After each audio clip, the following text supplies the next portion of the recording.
todavía imperaban los mensajes de hay que comer 5 veces al día, si te saltas una comida, no sé qué. Tuve muchos ataques, sobre todo pues de nutricionistas, de médicos que decían estas ideas son incorrectas, esto es peligroso lo que dices, no sé qué. La gente probaba esto y le funcionaba.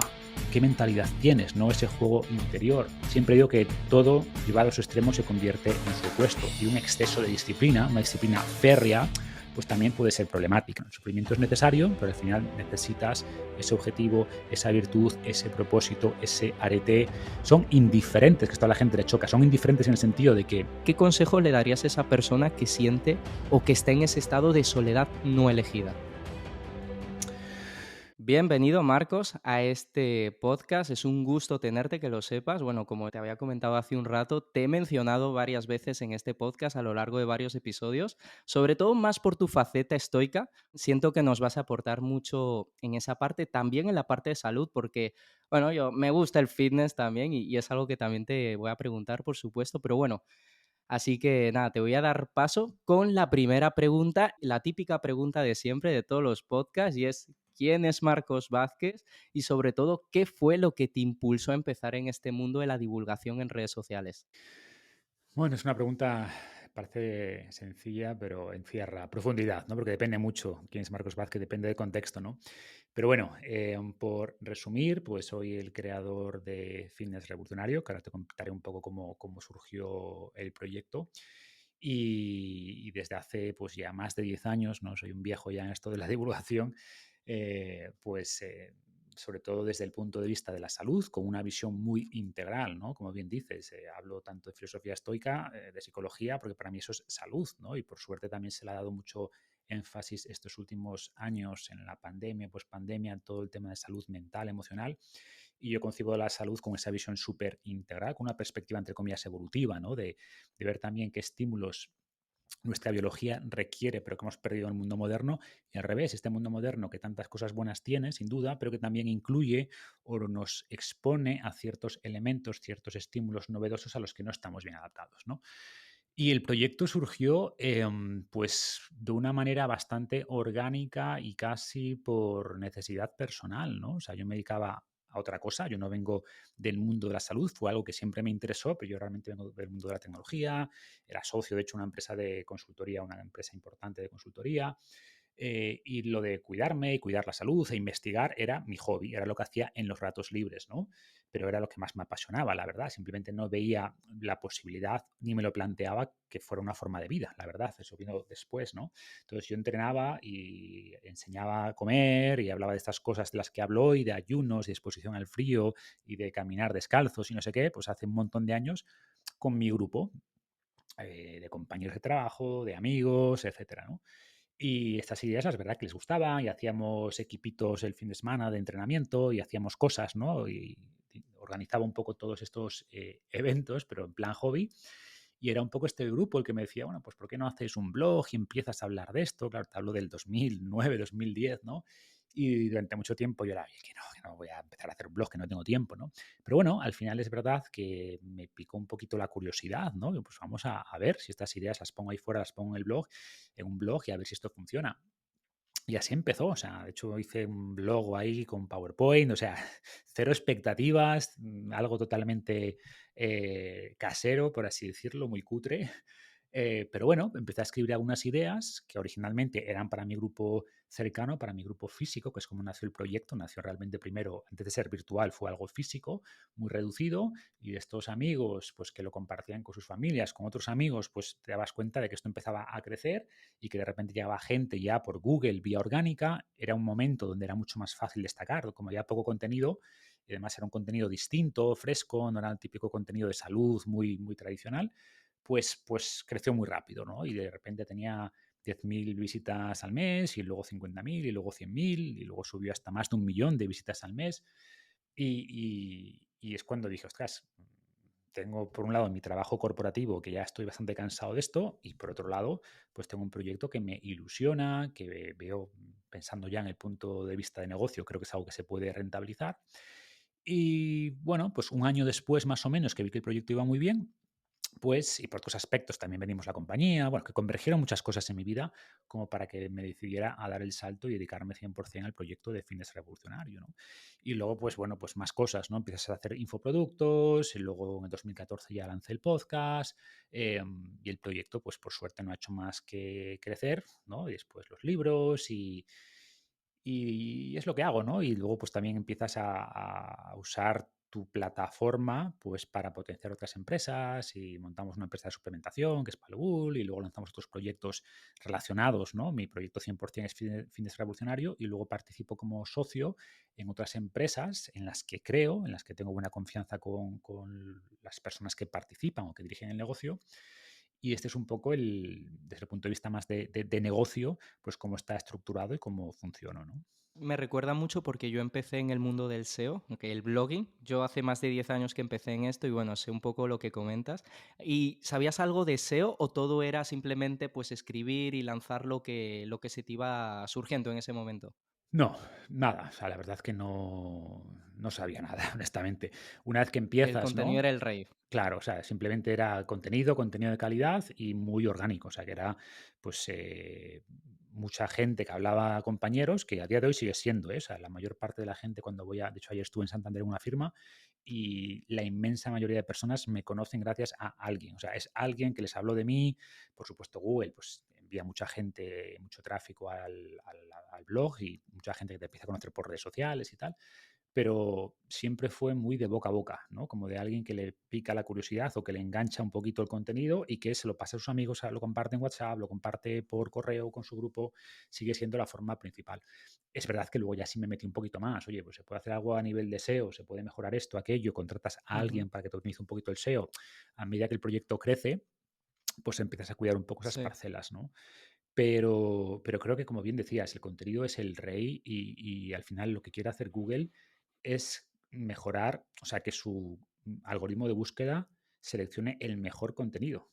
Todo lo demás, ¿no? Si tiene más o menos enlaces, son reglas que Google además cambia cada dos por exacto. tres y mucha gente que intentó hacer contenido durante años muy orientado al SEO, pues de repente Google cambia el algoritmo y esa gente pues baja en sus visitas un 70-80%. Y esto yo lo he visto, con gente cercana que tenía un negocio muy basado en el SEO. Google cambia el algoritmo y de facturar X mil euros al mes, pues pasan a facturar 200 Sí, o sí. 300, ¿no? Porque son muy dependientes de eso. Sin embargo, si tu objetivo es crear el mejor contenido posible, pues seguramente cada update, cada mejora que haga Google, lo que hace es posicionar mejor tu contenido, porque tu contenido ya está centrado en eso, centrado en el Sí, usuario total. final, De ¿no? hecho, en 2016, 2017, yo creaba esos blogs de nicho enfocados a SEO y también en 2016, 2017, con un algoritmo nuevo que sacó Google, muchas de mis páginas también tuvieron ese percance de ingresos y tal. Así que Claro. genial. Y en este camino, pues esto, has empezado hace ya más de 10 años. ¿Has tenido algún mentor, algún referente, alguna persona que tú hayas dicho, quiero inspirarme en lo que ha hecho cierta persona? Sí, muchos, muchos. En todos los ámbitos, ¿eh? O sea, yo al final intento coger ideas e inspiración, pues, de múltiples ámbitos. Por ejemplo, desde el punto de vista más de negocio, siempre me gustó mucho Tim Ferriss, ¿no? Leí Ujú. el famoso The 4 Hour Workweek, ¿no? Pues, no sé, esto habrá sido 2008, 2009, y fue, cuando vi que el blog empezaba a funcionar, es como que estas ideas de Tim Ferriss, ¿no? De realmente, tener un proyecto personal que pudieras monetizar, pues cogí muchas ideas de él, ¿no? De cómo estructurarlo, de cómo pensar en este proyecto digital. Y luego, por supuesto, cuando empiezas o sea, la parte de actividad física, por ejemplo, pues aquella muy famosa gente como Mark Ripeto, como Pavel Sasolin, me gustaba mucho el enfoque que le daba Pavel al entrenamiento. Había una persona que también me gustaba mucho cómo divulgaba el enfoque evolutivo, que era Mark Sisson, Art de Beiney, o sea, muchísima gente, ¿no? Muchísima, muchísima gente. Entonces, y a día de hoy igual, o sea, son cientos y cientos de Ujú, personas, ¿no? sí, Al final intentas conectar, y es verdad que de aquella, que también esto me ayudó, ¿no? El mundo hispanoparlante prácticamente no había nada. O sea, en 2011 que yo empecé, insisto, para lo bueno y para lo malo. Lo bueno es que había muy poca competencia, lo malo es que tampoco había referentes en sí, el es un arma de mercado doble filo, hispano que exacto.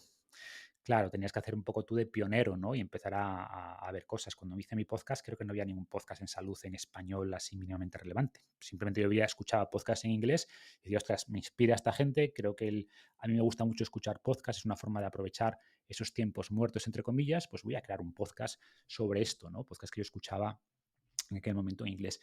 Me gustaba Joe Rogan, ¿no? Y claro, pues Joe Rogan me motivaba a hacer entrevistas, porque era uno de los pocos podcasts que había de entrevistas. De hecho, yo empecé el podcast antes que Tim Ferriss, ¿no? Tim Ferriss Imagínate. vino después.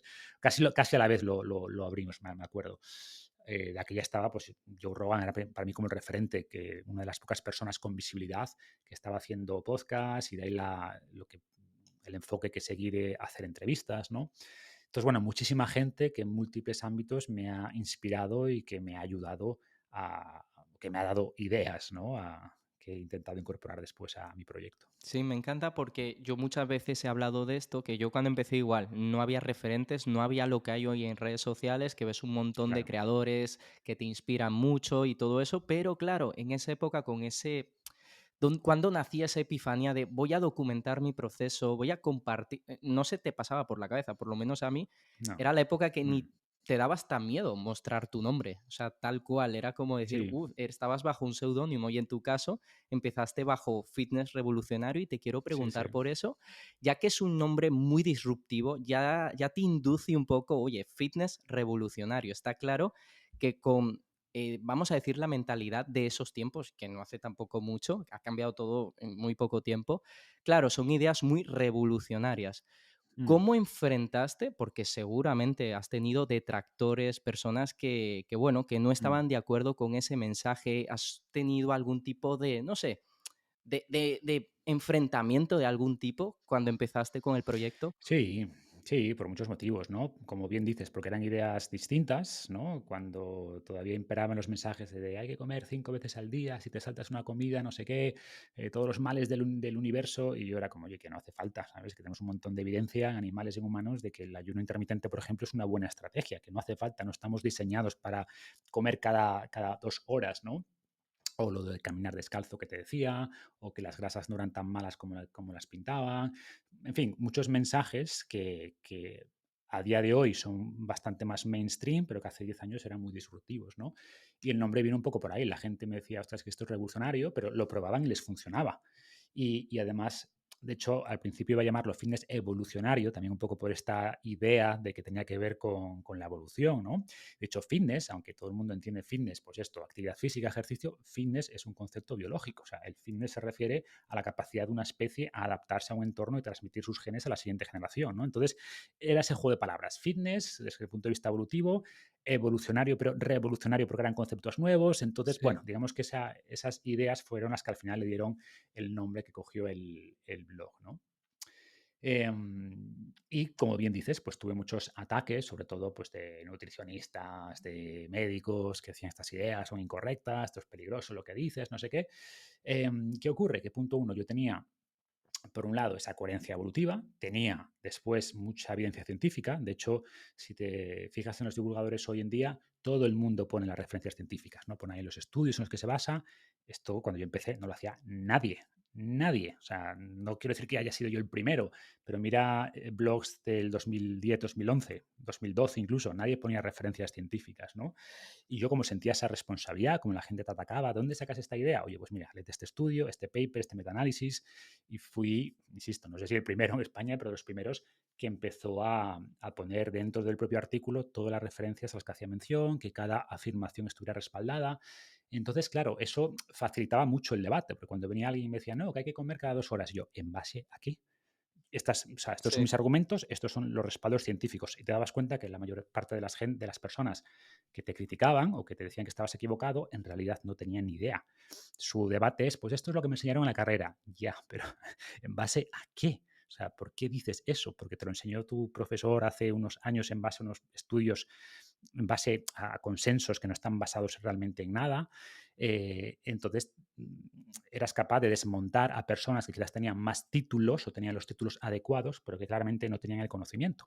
Y cuando la gente veía el debate, porque claro, ahora hay muy pocos comentarios en los blogs, pero yo tengo artículos de hace 10 años de cientos o miles de comentarios donde había debate y la gente percibía, bueno, pues que debatía con evidencia, ¿no? Y Mm, que la gente que intentaba contrarrestar mis argumentos no aportaba evidencia científica, simplemente decía, es que es lo que dicen los médicos, ya, pero por eso hacía mucho énfasis en esto, ¿no? En la evidencia científica y siguiente punto, la experiencia práctica. O sea, la gente probaba esto y le funcionaba, ¿no? Entonces, me sentía muy confiado con estos tres elementos. Punto uno, a nivel de coherencia evolutiva es lógico. Punto 2, hay evidencia científica de lo que planteo.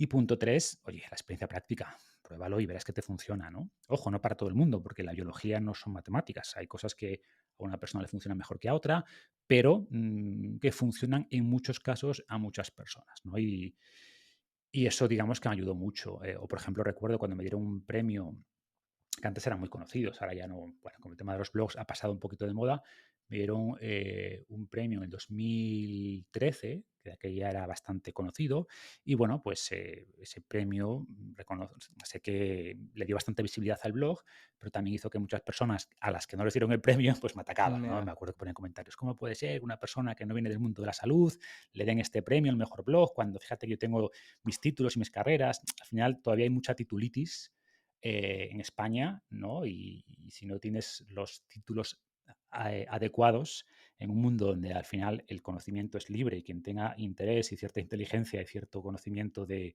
yo sí vengo del mundo de los datos, ¿no? De análisis estadísticos, etcétera, pues con ese conocimiento realmente puedes coger un estudio y por supuesto después estudiando biología puedes entender realmente cómo funcionan los estudios, eh, y sacar tus propias conclusiones. Y te das cuenta que en general la gente no saca sus propias conclusiones, no sabe leer evidencia científica y por tanto se quedan un poco con la cantinela que les dieron en la universidad hace X años, ¿no? Total. De hecho, bueno, yo defiendo una cosa y es que no hay una verdad, pero cada uno tiene su verdad, porque al final lo que te funciona a ti igual no me funciona a mí, claro. Desde tu perspectiva siempre lo vas a defender como una verdad y estaremos de acuerdo. Bueno, y me siento identificado contigo porque también tengo una mente muy pragmática. O sea, tengo ese lado como que me gusta creer en ciertas cosas, como igual en el propósito y todo eso, pero tengo una mente a veces muy pragmática con la que tengo que también yo Mm. mismo luchar y dejarme llevar un poco. También quizás por esa parte más Sí, espiritual y todo eso. sí. Yo te diría un poco por matizar eso, ¿no? O sea, yo sí creo que hay una verdad, pero que hay múltiples perspectivas sobre esa Ujú. verdad. Es como el famoso, bueno, no sé si es una fábula, si es un chiste, que es ocho ciegos tocando un elefante, ¿no? Y uno toca la cola, pues no, esto parece una serpiente. Y otro toca la pata, pues yo creo que esto es un tronco. Otro toca, yo qué sé, el colmillo, pues esto es un cuchillo. Bueno, no es que estén equivocados, ¿no? No es que uno tenga la razón, pero hay una verdad, que es el elefante, Sí, simplemente hay distintas perspectivas sobre esa verdad. O alguien puede ver un número desde un lado y parece un 6 y otro parece un 9, ¿no? Bueno, pues exacto. sí creo que hay una verdad más o menos objetiva, pero hay muchas perspectivas sobre esa verdad, punto uno, y punto dos, como decía, ¿no? Cuando ves los estudios te hablan de promedios. Podemos ver que esta persona que de media, con una dieta alta en grasas, pues perdieron más peso que con una alta en carbohidratos. Por ejemplo, vale, es esa conclusión promedio, pero luego cuando ves todos los detalles, pues te das cuenta que hay mucha variación individual en función de si tienes más o menos resistencia a la insulina, en función de tu genética, pues hay gente que pierde más peso con esta dieta que con aquella, ¿no? Y esa es también pero no es que sea, la verdad sea distinta, la verdad es que hay una dieta que en función de un montón de factores, pues te va a afectar de esta manera o de aquella manera, ¿no? Iría un poquito por ahí. Y aquí justamente vamos con el tema del estoicismo, ya que nos ponemos un poco más, entrando en una parte más filosófica, si lo queremos ver así. Mm, Yo realmente te conocí por el tema del estoicismo y luego por el fitness, porque también, pues yo soy en este caso, me encanta la calistenia y también he visto que le das a la calistenia. Y, sí, pero sí. bueno, me ha llamado mucho la atención, sobre todo tu faceta estoica, por decirlo de alguna manera. ¿Cómo llegó a ti todo este tema del estoicismo? Mm. Pues es muy lejano, que ahora está muy de moda. Digamos que yo desde que era adolescente, pues digamos que mi educación, entre comillas, normal era religiosa, ¿no? O sea, no religiosa en el sentido de imponer doctrinas, pero bueno, todo el mundo estudiaba religión en el instituto, sabías que había la asignatura de ética, se llamaba, pero que nadie la hacía, por Mm, defecto era la religión, estudiaba religión, pero yo recuerdo que no conectaba con eso, que nunca creí que hubiera un ser superior, que nos dijera lo que tenemos que hacer, o sea, no tenía ningún sentido, ¿no? Es como que tenía cierto vacío existencial en ese sentido. Entonces no era religioso, pero sí percibía que debíamos tener cierto código de conducta, ¿no? Y por eso, pues ya desde que estaba en el instituto me gustaba leer, pues, libros sobre budismo, sobre zen, sobre estoicismo. Leí, pues, muy joven, pues eso, cartas a Lucilio de Séneca y alguna cosa más, meditaciones más tarde en la universidad, pero es verdad que no conecté mucho con meditaciones. Eh, es un poco, no recomiendo leer los clásicos de entrada porque no es fácil procesarlos, pero bueno, en la universidad y sobre todo cuando empecé a trabajar, pues empecé a ver que ciertas ideas que había cogido el budismo, sobre todo el estoicismo, pues que eran muy prácticas, que eran muy útiles. Y ahí surgió un poco mi interés en empezar a destilar esas ideas. Después recuerdo que leí un libro de Pierre Hadot que se llama La ciudadela interior, que no es un libro que recomiende porque es bastante denso, pero es un análisis muy pormenorizado, sobre todo de meditaciones, ¿no? De la obra de Marco Aurelio, de su vida, y ahí empecé a entender mejor meditaciones, después me lo leí un par de veces más y empezabas a extraer conceptos súper interesantes, ideas que me parecían brillantes y que me daban un cambio mental importante. Y son ideas que después en lo personal me ayudaron mucho en el mundo corporativo, ¿no? A lidiar con el estrés, con clientes ingratos, ¿no? Me acuerdo que Marco Aurelio decía, cuando te levantes por la mañana te vas a enfrentar a ingratos, a necios, a no sé qué, pues yo hacía lo mismo. Bueno, cuando yo me levanto voy a encontrar a clientes pesados, que van y hacía un poco esa fortaleza o esa armadura mental. Y bueno, pues es algo que me ayudó mucho en lo personal. Y después, cuando empecé el blog de Fitness Revolucionario, pues de vez en cuando hacía un artículo un poco más de mentalidad, ¿no? Yo creo que el primer artículo donde menciono el estoicismo pues sería de 2013, 2014, donde hablaba un poco de algunas de estas ideas. Y funcionaban bien, o sea, a la gente le gustaba un poco ese toque más mental. Y además también me daba cuenta de que muchas personas, pues al final tenían la información adecuada. Oye, si al final lees X artículos o compras alguno de mis programas, Desencadenado, que hablo de calistenia, ¿no? Que fue el primer programa de hecho que hice, o el plan revolucionario de alimentación, pues ya tienes la información. O sea, la diferencia entre las personas que ponen en práctica la información y los que no es tanto, por tanto, el conocimiento, sino que es la mentalidad. ¿Qué mentalidad tienes? No ese juego interior. Al final, para lograr cualquier cambio externo, tienes que lograr primero un cambio interno. Y Sí. por eso en 2018 empecé a escribir un libro sobre filosofía estoica, pero que combinase filosofía estoica, esta filosofía ancestral, con psicología moderna, porque al final también la psicología moderna, sobre todo las terapias cognitivo-conductuales, que ojo, son herederas, beben del estoicismo, pues me pareció una combinación muy potente, ¿no? E hice Invicto también, a pesar de que mucha gente en mi entorno me decía, oye, ¿qué vas a hacer tú escribiendo de filosofía? ¿No? Bastante tienes con escribir de salud sin tener los títulos, ahora vas a escribir de filosofía sin ser filósofo. Es que, oye, habla de lo que sabes, ¿no? Pero es lo que me apetecía hacer y me pareció un libro necesario, ¿no? Quería hacer el libro que a mí me hubiera gustado tener al principio cuando empecé a interesarme por estas ideas, porque es verdad que no es fácil. Yo leía Séneca, leía Marco Aurelio, pero me costaba extraer, sintetizar ideas. Fue con muchos años después de lectura, de relectura, de leer otros autores como Pierre Hadot, después a Ryan Holiday, pues que empiezas a poner las piezas en su sitio para tener realmente una visión más estructurada del estoicismo, ¿no? Y Invicto era eso, era un libro que decía, mira, aunque no funcione comercialmente, es un libro que me va a servir para mí, para ordenar todas mis ideas e intentar extraer herramientas o armas estoicas, como yo las llamo, y tenerlas ordenadas, sintetizadas, etcétera, ¿no? Y por suerte, esa herramienta que para mí, como te digo, hubiera sido muy útil tenerla cuando empecé este viaje de filosofía barra estoicismo, pues mucha gente lo ha encontrado útil, hasta el punto que mucha gente, como seguramente es tu caso, pues me conocen por Invicto y me paran por la calle, tú eres el autor de Invicto, me conocen por Invicto, ¿no? Mira. Mucho más que por el blog de Fines Revolucionario, a pesar de que sea mucho más antiguo. Entonces, como digo, creo que hay mucha gente que necesita eso. Como digo en el libro, vivir sin filosofía es vivir sin dirección. Creo que en un mundo donde la religión, creo que por suerte tiene mucho menos peso que antes, creo que es bueno eso, que no dependamos de fe, de la fe y de los dogmas, pero creo que también la religión cumple un papel importante, que es darnos ciertos códigos éticos, cierto sentido de propósito, de espiritualidad, si lo quieres llamar así, y creo que necesitamos una filosofía que llene un poco ese espacio, ¿no? Pero que sea, como digo, una filosofía que no sea dogmática, que sean recomendaciones prácticas, Sí. aterrizadas, que nos ayuden sin inventar fantasías ni bueno, pues eso, ni mitologías, cosas Sí. reales, prácticas. Y creo que es un poco el valor que yo encuentro en el estoicismo, ¿no? Sí, de hecho considero que el estoicismo se ha puesto muy de moda justamente porque es como una respuesta ante la autoayuda comercial más happy flower, si lo queremos ver así, Sí, con la exacto. religión. Y luego está el tema filosófico, pero el otro lado de muchas ideas, pero poca aplicación práctica. Por ejemplo, a mí me surge, cada vez que hablo de estoicismo, también el sofismo. Gente muy sofista, que los entiendo, Mm, están muy bien, les aprecio, pero son haters, por decirlo de alguna manera. Es como la mm, otra vertiente.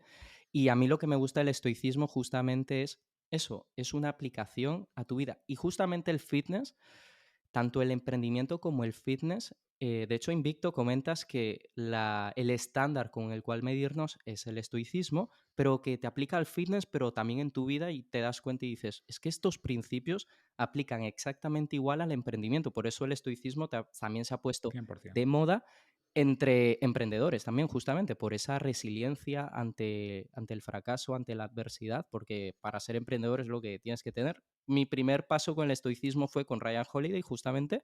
Yo recomiendo lo mismo, empieza por los autores modernos y, en este Mm, caso, recomiendo, te suelo recomendar más a ti que a Ryan Holiday, a pesar de que Ryan Holiday me encanta, pero siento que Invicto, o sea, para mí ha sido una joya porque ¿cómo decirlo? O sea, has justamente sintetizado los conceptos, las frases, vamos, que son las importantes con el contexto, y me parece brutal. Ya te digo, lo he recomendado varias veces y lo sigo recomendando como un libro para empezar en el muchas estoicismo gracias. porque lo has sintetizado de una manera magistral. Muchas gracias.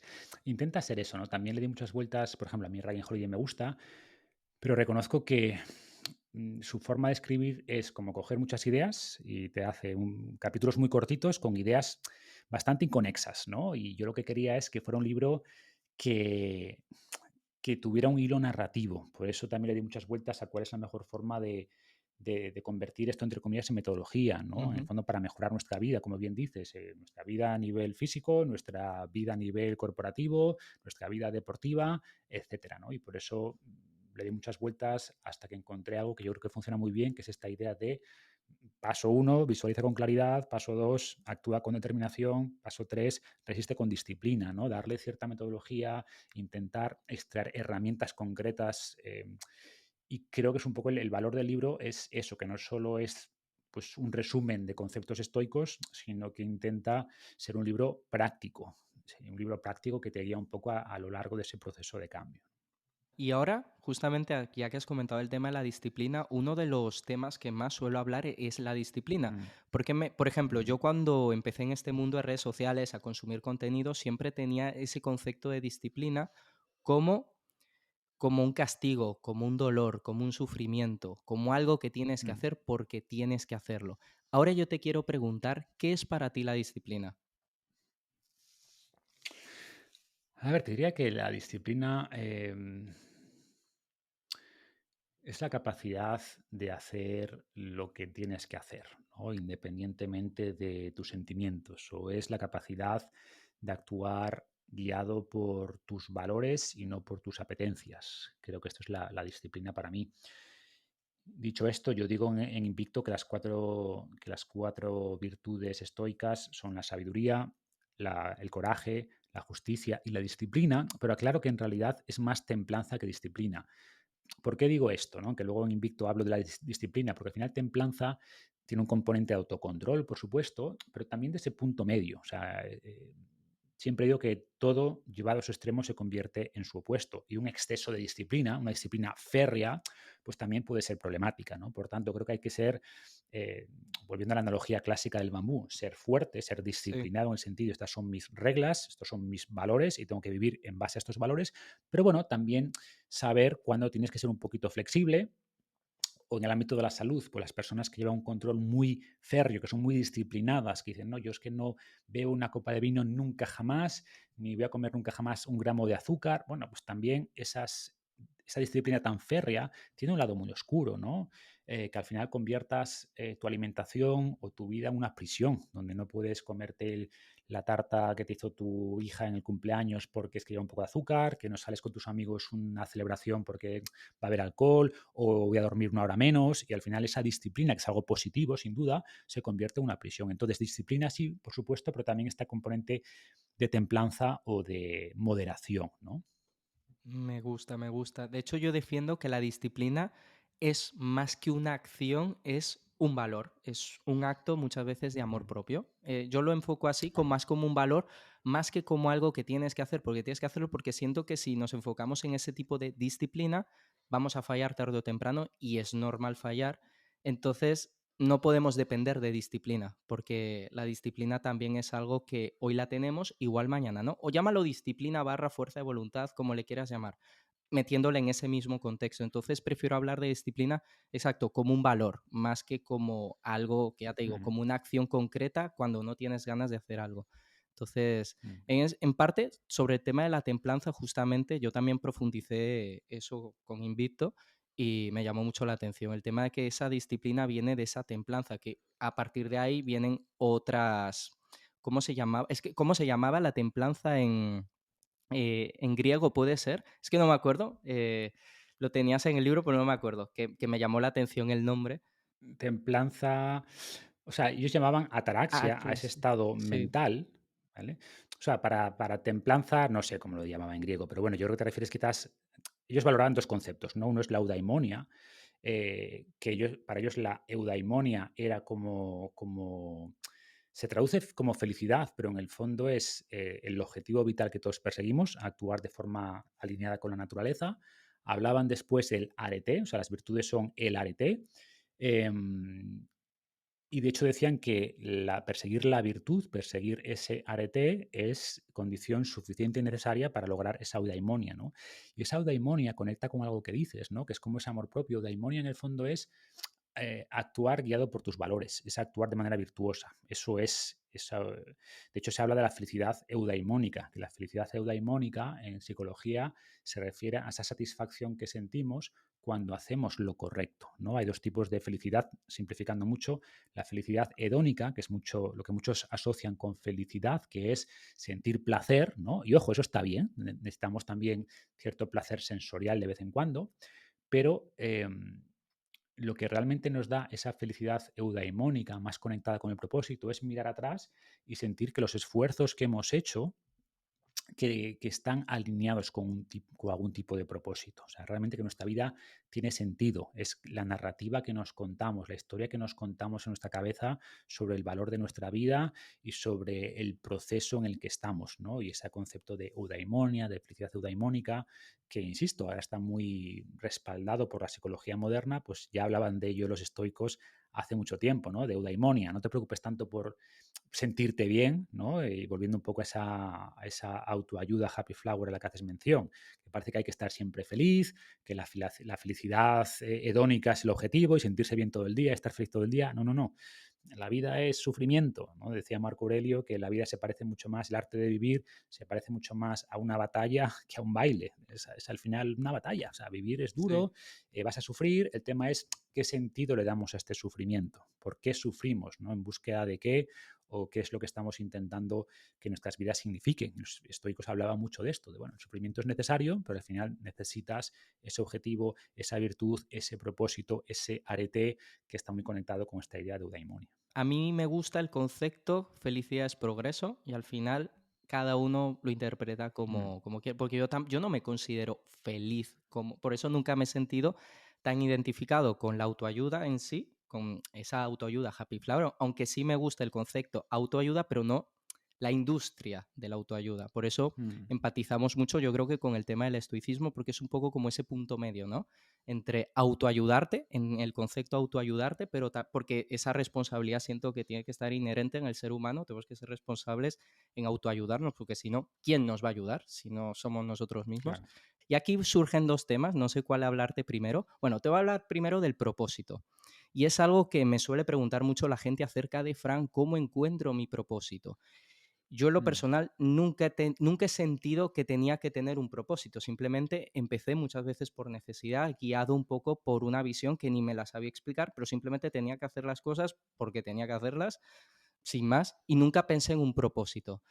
En este caso yo te quiero preguntar, también en Invicto tocas acerca del tema del propósito. No sé si recuerdo que decías que vivir con el propósito también es una receta para la insatisfacción. Algo así mencionabas.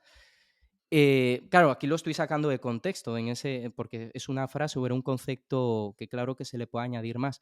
Pero en este punto quiero que me comentes, sobre todo, tu punto de vista y también desde un punto de vista Mm. estoico acerca del propósito. ¿Crees en el propósito o cómo encuentras ese propósito? O sea, yo creo en el concepto de propósito y, insisto, más que lo que yo pueda creer, si vamos a los estudios y hablo ahora de psicología moderna, pues lo que nos dicen los estudios es que las personas que tienen propósito, que sienten cierto sentimiento de propósito, que en el fondo habría que definir lo que es, ¿no? Y se suele referir si tienes algo, si piensas que tu vida aporta algo y de manera más mundana, si tienes algo que te llame, si crees que tus acciones aportan algo, si crees que estás contribuyendo algo.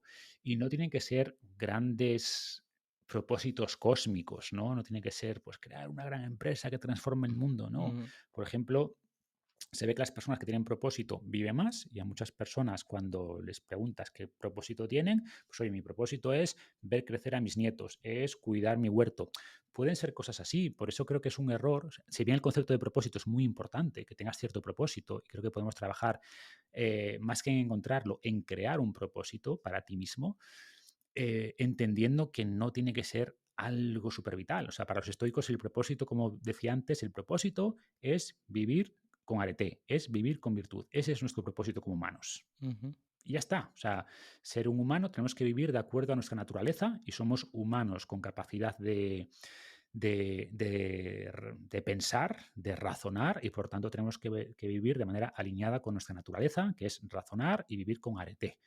Y ya está, ese es el propósito estoico, no buscaban otro propósito. Dicho esto, hablaban de indiferentes preferidos, ¿no? De cosas como el dinero, como la salud, como las relaciones personales. Decían, oye, estas cosas son indiferentes, que esto a la gente le choca, son indiferentes en el sentido de que tu propósito no puede depender de esto, el propósito es la virtud y ya está. Ahora bien, como estas cosas son indiferentes pero preferidas, es mejor tener amigos que no tenerlos, mejor tener dinero que no tenerlo, mejor tener salud que no tenerla, pues son cosas que puedes perseguir, ojo, siempre que no atenten contra la virtud. Si para perseguir dinero tienes que hacer cosas que atentan contra la virtud, ese dinero pasa de ser un indiferente preferido a un indiferente no preferido, pasa de ser algo bueno a algo malo, por así decirlo, ¿no? Pero digamos que los estoicos, para ellos el propósito era algo tan sencillo como la virtud. ujú. Haz lo correcto. Y la recompensa de hacer algo bueno es la propia acción. No esperes algo después por actuar con virtud, ¿no? Y aterrizándolo ya en cosas, digamos, en la sociedad actual, ¿no? Y en el mundo en el que vivimos, como te digo, para mí el propósito es, más que obsesionarse con buscar un propósito, es persigue cosas que te interesen. O Ujú, sea, por ejemplo, ahora yo tengo un propósito muy fuerte con el blog, con ayudar a las personas, con cada día recibir mensajes de personas que te dicen que les has cambiado la vida. Ayer estuve en una presentación en Santander y 4 o 5 personas casi en lágrimas, ¿no? Y me has cambiado la vida. Eso me da mucho propósito, pero no empezó así. Empezó claro. como, oye, esto me interesa, me motiva. Yo llegaba de estar 10 12 horas en la oficina, en el mundo corporativo, harto, no me gustaba nada, ya estaba súper cansado, pero no me importaba ponerme a estudiar, a investigar, a hacer el artículo de la semana o de echarle horas el fin de semana, porque me apetecía, porque tenía un poco ese impulso, ese interés, ¿no? Y creo que es el propósito al principio, el germen del propósito es el interés, ¿sabes? Algo que te gusta, en lo que eres bueno o que desarrollas la capacidad de ser bueno, pues por ahí va el propósito. Y algo que seguramente esa semilla, que es más interés que propósito, cuando la cultives y la riegues y vaya creciendo, va a dar lugar a ese propósito. Se va a Claro. convertir en un propósito, va a ir creciendo. No esperes sentir, ojo, hay gente que sí, que desde el primer día siente un propósito muy grande. Perfecto, pero no esperes que sea así. Lo normal es que no sea así. Y por eso yo hablo mucho más de crear un propósito que de buscarlo. No es que de repente, lo he encontrado, estaba aquí. Mm, Lo que vas a encontrar son intereses, cosas que te motivan, que te llaman, que pasas tiempo haciéndolas y como que no te das cuenta, entras en ese estado de flow que decía Miguel Csikszentmihalyi, ¿no?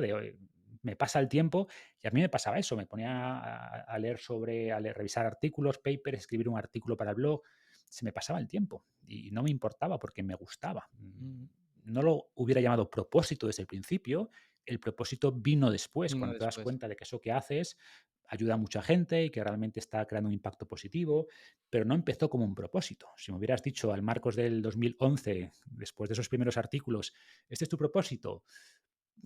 Oye, no, me gusta hacerlo, le encuentro valor, pero no sería un propósito. El propósito vino después cuando esos intereses que tenía ves que va teniendo ese impacto positivo en la gente, ¿no? Sí, total. De hecho, esto me ha pasado justamente con el tema de la creación de marca personal. Yo antes estaba Ujú, encerrado en un blog, detrás de una pantalla, nadie te conoce, nadie sabe quién eres, pero cuando empiezas a crear contenido, te llegan los mensajes como comentas, eso justamente es lo que dices, wow, esto es lo que realmente me gusta. O sea, claro, egoístamente nos gusta el sentirnos valorados, pero también que aportamos. Un poco de egoísmo personal no está mal, siempre y cuando también venga acompañado de aporte a la sociedad. Ya decía Marco Aurelio, lo que no es útil para la colmena tampoco es útil para la abeja, cosa la que abeja. me encanta. Mm, Y es exacto, el propósito muchas veces no viene antes de actuar, sino que va después de actuar. Y es lo que a veces siento que la gente como que siento que les cuesta entender esa parte de que el propósito no va a venir a ti y además lo que hoy te motiva, quizás mañana no, claro, metiendo en el mismo saco motivación para hacer algo y propósito. ujú, ujú. Sí, sí, pero es 100%. Y es válido, ¿eh? Es válido que una cosa te motive y le encuentres propósito durante un tiempo y luego, pues, cambies a otra cosa. Eso es válido. O sea, al final, como decía antes, busca esas cosas que te animen a levantarte de la cama. Que digas: "Oye, haría esto aunque no me pagasen, ¿me apetece mañana levantarme temprano para trabajar en esto?". Si la respuesta es que sí, a ambas preguntas, por ahí va. Quizás no Sí. sea un propósito todavía, sea simplemente algo que te interesa, y ya está. Sin embargo, si dices, no, hasta que no encuentre algo que realmente lo considero un propósito, no voy a actuar. No, no, tú actúa, arranca y luego ya el propósito va a llegar, ¿no? Exacto. Yo siempre, por ejemplo, con el tema del ejercicio, ¿no? Hay mucha gente que, claro, no tengo ganas de entrenar. Yo, bueno, ya, pero es que tienes que entrenar sin ganas. Si no tienes ganas de entrenar, entrena sin ganas. El beneficio lo vas a tener igual y viene un poco al revés. Muchas veces la motivación es consecuencia de la acción. Primero actúas sin ganas y luego las ganas vienen. Pues esto a veces ocurre un poco igual. Si tienes que tener ese germen de interés, como digo, si es algo que no te interesa nada, difícilmente se va a convertir en un propósito, ¿no? Pero si Exacto. son cosas que te interesan, que te salen de manera natural y en las que eres bueno, suele es buscar esta intersección, cosas que sean que te interesen, que ayuden a que tengan un efecto beneficioso en la sociedad y en las que seas más o menos bueno. Busca ese tipo de cosas y quizás no sean el propósito de partida, pero con el tiempo es muy probable, o ahí están, digamos, las semillas que se van a convertir o que tienen bastantes posibilidades de convertirse en un propósito con el tiempo, ¿no? Me encanta.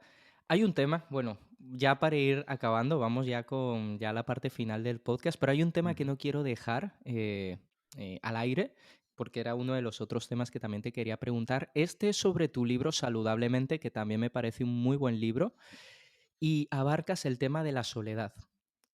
ujú, Hablas de que la soledad es uno de los mayores castigos a nivel evolutivo porque el estar aislado significaba una sentencia de muerte. Vivíamos en tribus, ujú, quedarte aislado era sentencia de muerte. Claro, hoy en día en la sociedad no tenemos esa sentencia de muerte, por decirlo de alguna manera, pero sí que es cierto que es algo. Yo, por ejemplo, estuve en Canadá hace poco y allí notas que la soledad es algo que se palpa. O sea, tú lo ves mm, gente jorobada y lo llaman pues la gente solitaria, porque allí se ve un mm, problema de soledad y puede que esto también llegue a España, seguramente. Allí van unos años adelantados y aquí, pues quién sabe, igual también se llega.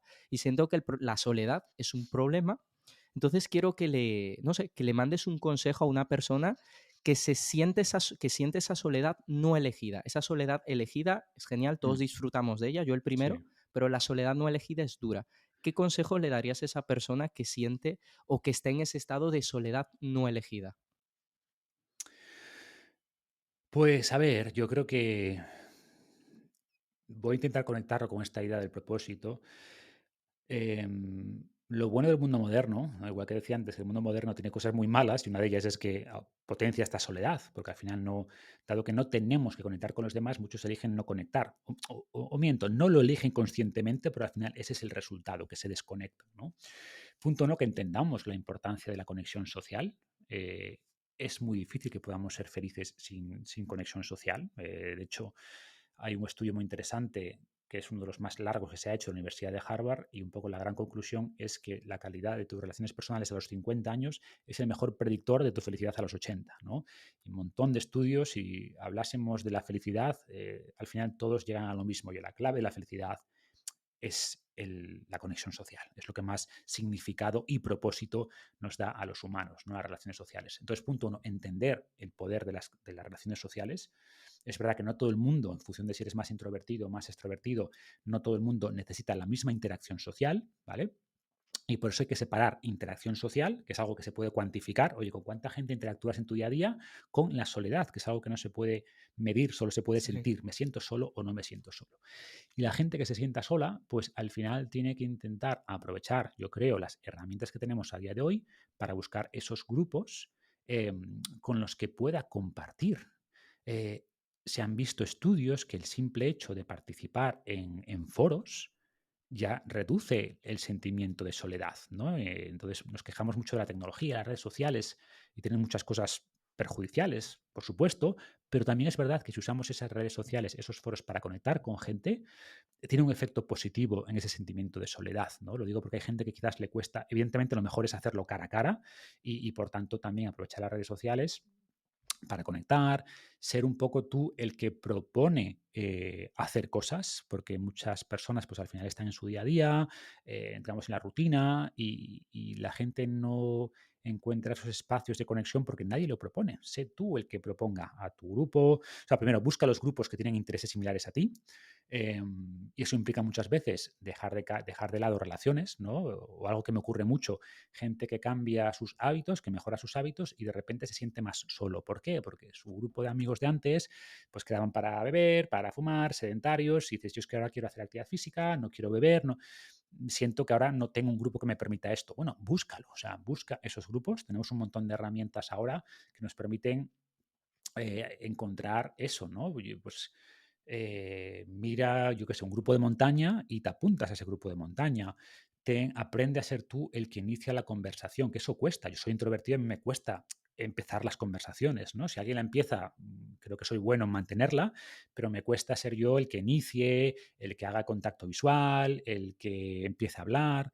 Gente introvertida como yo, esto nos cuesta más, pero fuérzate un poco, porque también se ha visto que las personas introvertidas cuando se fuerzan, entre comillas, a interactuar, a empezar estas conexiones, después lo agradecen, después se sienten mejor. Y yo lo he visto, ¿eh? O sea, a sí. veces te cuesta, pero te obligas y luego normalmente, no siempre, te encuentras, a veces algunas conversaciones no son, o algunas interacciones sociales no son agradables, pero la mayoría sí lo son. La mayor parte de la gente es buena gente y le gusta también interactuar y son amables. Entonces es buscar eso, ¿no? O sea, buscar ser tú el que inicia las conversaciones con personas extrañas. Se ha visto que incluso esas, por supuesto, lo mejor son relaciones profundas, bla, bla, bla, pero se ha visto que incluso interacciones puntuales con desconocidos, de saludar, de buenos días, de abrir la puerta, incluso ese tipo de conversaciones sin importancia, pues parecía que iba a llover.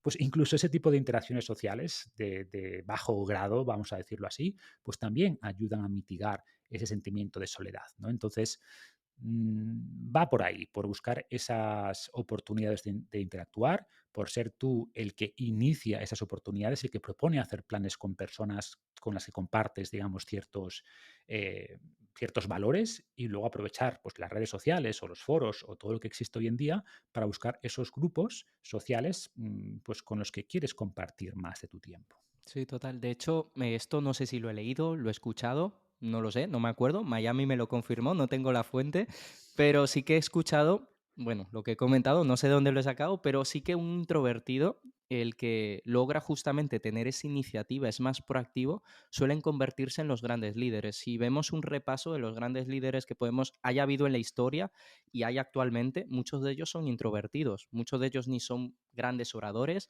ni son los mejores en sí a Mm, la hora de habilidades sociales, pero influyen mucho. Yo creo que es justamente por esa parte, porque activan mucho la escucha, escuchan mucho y eso es una parte sí, importante. hay varios libros. Digamos que el ser introvertido no tiene por qué ser un factor limitante para ser un buen líder. es verdad que hay más líderes extrovertidos que introvertidos, pero los introvertidos, como bien dices, tenemos muchas ventajas y una de ellas es la que dices, tenemos más capacidad de escucha, somos percibidos como más racionales, como que pensamos más las cosas. Hay un libro, The Power of Quiet, creo que se llama, que habla un poco de todo esto, ¿no? Del poder, pues eso, de ser personas más, entre comillas, calladas, que no buscan el centro de atención, que muchas veces perciben que, claro, perciben eso como un factor limitante y, sin embargo, son también fortalezas. Al final, muchas cosas que son una ventaja en un ámbito son debilidades en otro y al revés. Y, por tanto, si bien el mensaje es, si bien podemos modular como somos, o sea, un introvertido Sí. nunca se va a convertir en un extrovertido, no, porque es algo muy innato, muy genético, pero puedes, entre comillas, forzarte a ser más extrovertido puntualmente, punto uno, y punto dos, puedes aprovechar las fortalezas que te da ser introvertido, que las tiene, ¿no? O sea, por ejemplo, en mi caso, pues yo me doy cuenta que yo puedo estar un fin de semana en mi casa leyendo papers y soy feliz, y eso me da un poder muy grande respecto a gente que no, gente más extrovertida que jamás podría hacer lo que yo hago y seguramente no sea capaz de llegar a un nivel de profundidad como yo porque necesita mucha más interacción social, más estímulo, ¿sabes? Sí. Entonces, si bien ser introvertido te limita a unos ámbitos, es claro que sí, pero céntrate en los ámbitos en los que te hace mejor, en los que es una fortaleza y convierte esas características, esas fortalezas, aprovéchalas, ¿no? Y luego intenta mitigar las debilidades, intenta mitigarlas entendiendo que puedes, que forzándote, entre comillas, a hacer ciertas cosas un poco más extrovertido, pues puedes hacer que esas limitaciones pues tampoco te marquen, por así decirlo.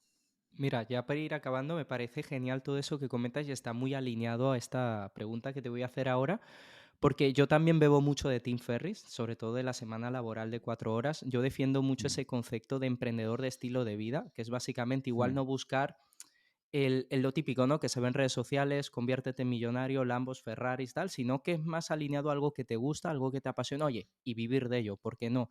Que además mm, luego eso tiene muchos beneficios para la salud en general también, porque está alineado mucho al propósito, te conservas mejor, ya mm, está estudiado eso, que una persona que se dedica a su propósito, que hace lo que le apasiona, también se conserva mejor. Bueno, no tienes que ir a una fábrica a las 5 de la mañana y te dejas la espalda, como parte de mi familia sí lo hace.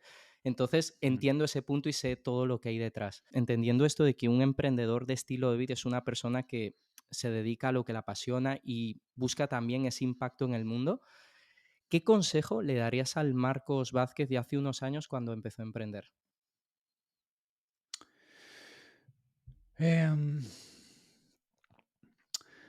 a ver, no soy mucho de dar consejos a mi yo del pasado por lo de siempre, ¿no? Porque estoy muy contento con mi situación actual y me da un poco de miedo este efecto mariposa, ¿no? Que vuelvas atrás Sí, es para es corregir es un una error paradoja, y exacto. quizás, claro, quizás por corregir ese error no tienes una enseñanza que tuviste por ese error y luego resulta que tienes un error mucho más grave después.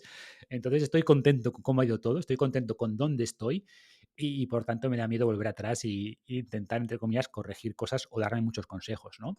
Pero sí le daría el consejo quizás en general de más calma. O sea, quizás yo en general, en mi vida en general, desde que era estudiante, no siempre tenía un poco la urgencia por lo siguiente. Cuando estudiaba, pues por ya empezar a ganar dinero. Y cuando empezabas en la consultoría, pues ya llegar a ser gerente. Cuando era gerente, pues llegar a ser socio. Cuando llegas, ¿sabes? Como que siempre estás, que esto es un mal endémico del ser humano, Sí. pero quizás, pero lo que digo, ¿no? Que algo que en principio puede entenderse como malo, pues quizás esas ganas de la siguiente etapa, pues también quizás hizo que fuera muy buen estudiante, fue número uno de mi promoción, quizás esa urgencia por lo siguiente, pues me hizo que fuera un socio muy joven, quizás esa urgencia porque el proyecto creciera me hizo que creciera muy rápido. Entonces, esos, por un lado, como digo, hay rasgos que puedes decir, "Jo, este es un rasgo malo porque me hizo quizás más ansioso en ciertos momentos y por eso quizás el estoicismo me ayudó mucho, pero bueno, quizás gracias a ese rasgo que tiene este lado negativo, pues he tenido muchas cosas buenas en mi vida, ¿no? Al final no puedes muchas veces tener lo bueno sin lo malo, ¿no? Es como dicen, un ser humano, pues si le quitas lo malo, pues ya no es el mismo. O sea, somos muy duales, ¿no? Y al final somos capaces de tener mucha empatía y de ser muy violentos. Y quizás si no tuviéramos la capacidad de ser violentos, no podríamos ser empáticos porque no podríamos usar la violencia para cuidar. Todo este rollo para decirte que, que al final me daría muchos consejos, sin duda, pero creo que tenemos que entender que muchas cosas que quizás nos gustaría cambiar de nosotros, porque no nos gustan, pues quizás son cosas que también tienen un lado positivo que nos cuesta ver, ¿no? Ujú. Y más que intentar cambiarnos es entendernos mejor y aprovechar lo positivo que tenemos. Qué bueno. También conecto mucho con lo que dices, a ver, que como eso, vivimos muy rápido muchas veces y como que nos Mm, cuesta disfrutar de ese llamado proceso, ¿no? Disfruta del proceso, vive más en el presente y siento que como comentas, vivimos ya mucho en el siguiente paso, no valoramos sí. lo que hemos hecho en este año, ya estamos pensando en 2024 y dices, oye, también valora lo que se ha conseguido este año, también disfruta lo que se ha conseguido Mm. porque también se han conseguido grandes cosas y siento que como comentas, es nuestro mal que tenemos que luchar constantemente contra él. No sé si quieres añadir alguna cosa más antes de ya despedirnos. No, quizás por cerrar, ¿no? O sea, este punto, algo que a mí me ha ayudado, o sea, punto uno, también es verdad que es muy distinto cuando disfrutas el proceso, ¿no? Ujú, Quizás el mundo corporativo pues no disfrutaba y el incentivo era muy económico, honestamente, era económico, era pues cuando eras socio ganabas mucho más que cuando eras gerente y ahora y te marcabas objetivos, ¿no? De ingresos, de tal. Cuando digamos que lo que hago me gusta, pues dejo de verlo tan así y, por ejemplo, a mí me relaja mucho o me reduce mucha tensión el hecho de no tener objetivos. Yo no tengo objetivos en mi negocio de facturación. O sea, si facturo lo mismo ujú, que el año pasado, perfecto. Si facturo un 20% menos, pues perfecto. O sea, tengo la suerte de ganar suficiente o mucho más que suficiente y me resta mucha presión eso, ¿no? Y también hace que no tenga que utilizar, pues oye, herramientas, entre comillas, estrategias de marketing que no me gustan, que la gente usa por intentar cumplir la cuota que se ha marcado. Conecto mucho con esta idea de un proyecto de lifestyle, o sea, un negocio, por supuesto, que tiene que ser rentable, que tiene que pagar a mis empleados y mis gastos, pero que es de estilo de vida y que cuando hay una oportunidad y lo malo, entre comillas, ¿no? Lo bueno y lo malo, volviendo a esta dualidad, es que te salen muchas oportunidades. Pues hay este proyecto, ¿por qué no haces esto? Constantemente te salen oportunidades y al final tienes que decir, vale, pero esta oportunidad, ¿qué implica? mm. Implica que tienes que viajar más, que tienes que tener más reuniones de no sé qué. No quiero, ¿sabes? Porque me gusta mi estilo de vida, me gusta lo que hago y por tanto esos caramelos que te ponen muchas veces, que pueden ser muy interesantes, muy dulces y muy rentables, pero al final tienes que decir que no, salvo que sea algo que está alineado y que lo puedes incluir en tu estilo de vida, ¿no? Pero para mí es estilo de vida primero y todo lo demás después. Y si esas oportunidades no pueden encajar en mi estilo de vida, prefiero decir que no y reducir un poco ese estrés y no ir persiguiendo siempre la zanahoria y lo siguiente y lo siguiente, ¿no? Como mensaje un poco por matizar lo que decía antes. A mí el estoicismo justamente me ayudó a eso, no solo a gestionar el fracaso, sino también para gestionar el ego. De hecho, un libro que me ha marcado mucho ha sido Mm, El ego es el enemigo de Ryan Holiday. Fue el segundo libro que leí de Ryan Holiday y ese libro para mí fue como mm, un bájale un poco, te estás yendo mucho por la sí, arrogancia, por el creerte mm, incluso superior, entonces bájale un mm, poco y a mí me ayudó mucho ese libro justamente. El estoicismo para mí ha sido también tanto para gestionar el fracaso como también para gestionar el éxito y hay pocas filosofías sin que duda. te enseñen también a gestionar ese éxito, indiferente ante el fracaso, pero también indiferente ante la aprobación, porque en redes sociales tenemos las dos cosas, los dos polos. Claro, la gente nunca está viendo, no te está viendo a ti, está viendo un reflejo de ellos y al fin y al cabo está bien por un lado y por otro, pero no identificarte con ninguno de los dos lados, Marcos. Así que nada, no sé, bueno, no sé si 100%. quieres añadir algo más. No, nada más, que 100% de acuerdo, ¿no? Como decían los estoicos, trata el éxito y el fracaso como los mismos farsantes y al final que no dejes que cambien tu opinión sobre ti, que en el fondo tiene que ver con cómo actúas, haces lo correcto en tu día a día, eso es lo importante y creo que es un buen punto para terminar.